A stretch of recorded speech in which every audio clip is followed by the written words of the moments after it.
Hello everyone, welcome to Vihas wonderful garden. आज का मेरा पौधा है जेड प्लांट, जिसको एलिफेंट बुश के नाम से भी जाना जाता है।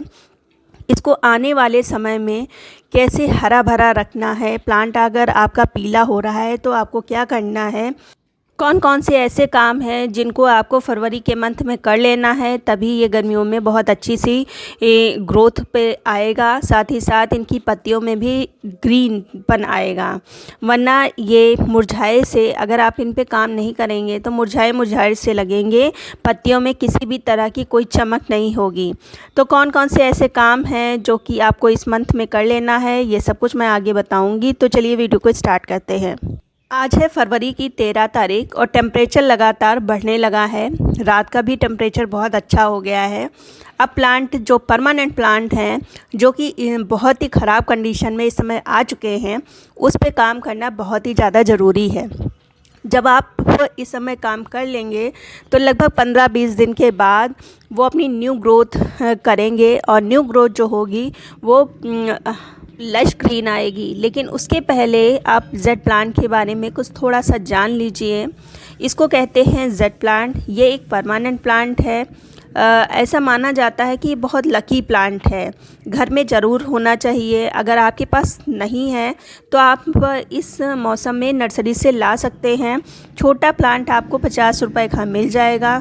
हाँ, थोड़ा सा इस टाइप का अगर प्लांट लेंगे, बुशी लेंगे, तो 100 के करीब जाएगा। लेकिन ये मान के चलिए, अगर आप एक प्लांट ले आते हैं तो फिर 1 साल के भीतर भीतर आपके कम से कम 20-25 प्लांट, जितने भी इस प्लांट पर पत्ते हैं उतने प्लांट आप बना सकते हैं। क्योंकि ये इसकी एक लीफ से भी प्लांट पूरा पूरा बन जाता है। लीफ में भी बहुत ही जल्दी रूट बन जाती है, तो इस प्लांट को इसकी लीफ से भी ग्रो किया जा सकता है। तो और बात करी जाए केयर की, कोई ख़ास केयर नहीं मांगता है। ये बहुत ही सस्ता प्लांट है और अच्छा प्लांट है। घरेलू जो फर्टिलाइज़र होती हैं, इन्हीं के बल पर आप इसको ग्रो करा सकते हैं। हालांकि इसमें कोई किसी तरह का कोई फ्लावर नहीं निकलता, लेकिन इनका शो इनकी पत्तियां ही होती हैं। पत्तियां इतनी शाइनिंग दार होती हैं कि गार्डन में आपके हरियाली हमेशा बनी रहती है। तो जहाँ गर्मी में सारे पत्ते झड़ने लगते हैं, प्लांट कुम्हलाने लगता है गर्मियों से, उस गर्मी में ये लश ग्रीन प्लांट बना रहता है। तो चलिए अब बात कर लेते हैं इन पे काम क्या करना है। तो सबसे पहले 3-4 काम इस मौसम में इन पे करना बहुत ही ज़रूरी होता है। पहला तो देखिए प्रूनिंग करना। अभी तक ये प्लांट, ये कह लीजिए, ये सो रहे थे, अब इनको थोड़ा सा जगाना है, डोरमेंसी से इनको बाहर निकालना है। तो ऊपर से इनकी प्रूनिंग करनी पड़ेगी।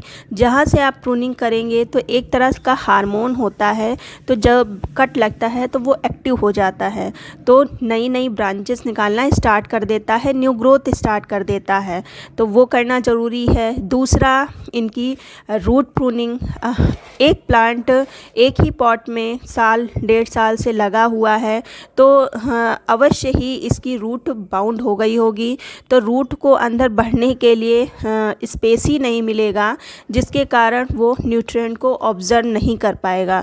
न्यूट्रिएंट ऑब्जर्व नहीं करेगा तो प्लांट तक नहीं पहुंचा पाएगा, तो प्लांट की अच्छी ग्रोथ नहीं होगी। तो इसी मौसम में रूट ट्रीटमेंट करनी होती है। रूट फिलिंग, अगर प्लांट आपका छोटा है, पॉट बड़ा है, तो उसकी रूट फिलिंग करनी पड़ती है। ये सब ऐसे काम होते हैं जो इस मंथ में आप कर सकते हैं। तो सबसे पहले हम अपने प्लांट की कर लेते हैं प्रूनिंग। तो देखिए, मेरे कुछ प्लांट्स की हालत बहुत ही ज़्यादा ख़राब हो रखी है सर्दियों में। तो ये देखिए, कुछ इस तरह से आपके भी अगर प्लांट हैं तो मैं जो काम करने जा रही हूँ वो कर सकते हैं।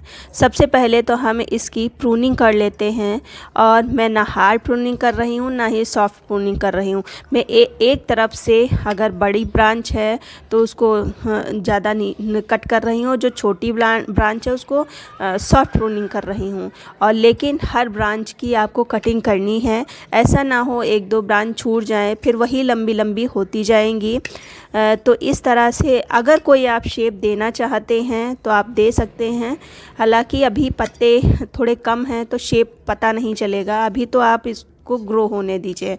फिर एक बार जब पत्ते अच्छे से आ जाएंगे तब आप उसको शेप दे सकते हैं। फ़िलहाल तो मैं इस समय कटिंग कर रही हूँ, प्रूनिंग कर रही हूँ। और थोड़ा अपने हिसाब से देख लीजिए, जो प्लांट का शेप जैसा होता है वैसे ही बनाने की कोशिश करिए। अब देखिए ये ब्रांच एक्स्ट्रा है तो इसको मैं कट कर रही हूँ। इस तरह से सब जितनी एक्स्ट्रा ब्रांचेस हैं सब निकाल दीजिए। ये इस तरह से निकाल दिया है और देख रहे हैं कितनी जो ब्रांच है कितनी मोटी है, कितना तना मोटा है। तो ये सब जो मैं काम कर रही हूँ ये इसी का रिज़ल्ट है। और 1 साल पुराना ये प्लांट है, ज़्यादा पुराना प्लांट भी नहीं है। तो जितनी अच्छी से आप इसकी केयर करेंगे उतनी ही जल्दी ये ग्रो करेगा और हेल्दी बनेगा। अब दूसरा काम आप ये कर सकते हैं कि ये जो बड़ी बड़ी मोटी मोटी ब्रांचेस हैं इनकी आप कटिंग लगा दीजिए। अब मैं दिखाती हूँ, ये देखिए मैंने इसको नहीं लगाया है, पत्ती अत्ती गिर गई होगी तो अपने आप ग्रो हो गया। अब मैं रफली ऐसे निकाल रही हूँ लेकिन ये देखिए जड़ सहित निकला हुआ है। तो ये प्लांट बहुत ही ईजी से ग्रो हो जाता है। अगर आपके पास नहीं है, आस पड़ोस में है, तो उसकी कटिंग ही इस मंथ में ले आइए, बहुत तेज़ी से रूट बनाएगा ये। फिर हम ऊपर की मिट्टी निकाल लेते हैं। और मैं इसको प्लांट से बाहर पॉट से बाहर नहीं निकाल रही हूँ क्योंकि मैं इस समय उस मूड में नहीं हूँ, क्योंकि ये पॉट मेरा बड़ा है और मैं पॉट बदलने के उसमें नहीं हूँ।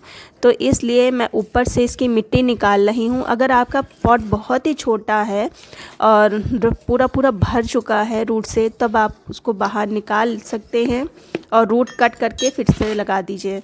लेकिन मैं अभी ऊपर से इसकी मिट्टी निकाल ले रही हूँ और लगभग आधे से ज़्यादा मिट्टी निकाल लेनी है। देखिए रूट दिखने लगी है और आधे से मिट्टी मैंने निकाल ली है।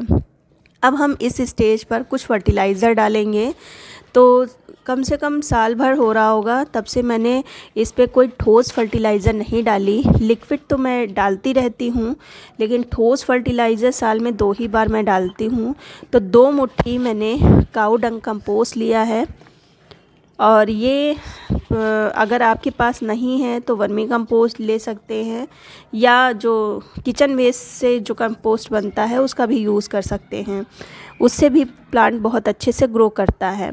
फिर जो दूसरी चीज़ ली है ये है नीम की खली। नीम की खली थोड़ा सा अगर है आपके पास तो ज़रूर डालिए, क्योंकि फंगस वगैरह से प्लांट बचा रहता है। और अगर आपके पास नहीं है तो सूखी नीम की पत्तियां डाल दीजिए। फिर जो तीसरी चीज़ डालनी है ये कैल्शियम है। कैल्शियम के लिए मैंने चॉक का प्रयोग किया है।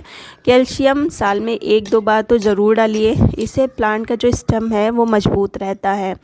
तो इसलिए मैंने इसको रफली ऐसे कट कर दिया है, क्रश कर दिया है। तो मैंने पूरा पाउडर फॉर्म में नहीं किया है क्योंकि पाउडर फॉर्म में बहुत ही जल्दी डिकम्पोस्ट हो जाता।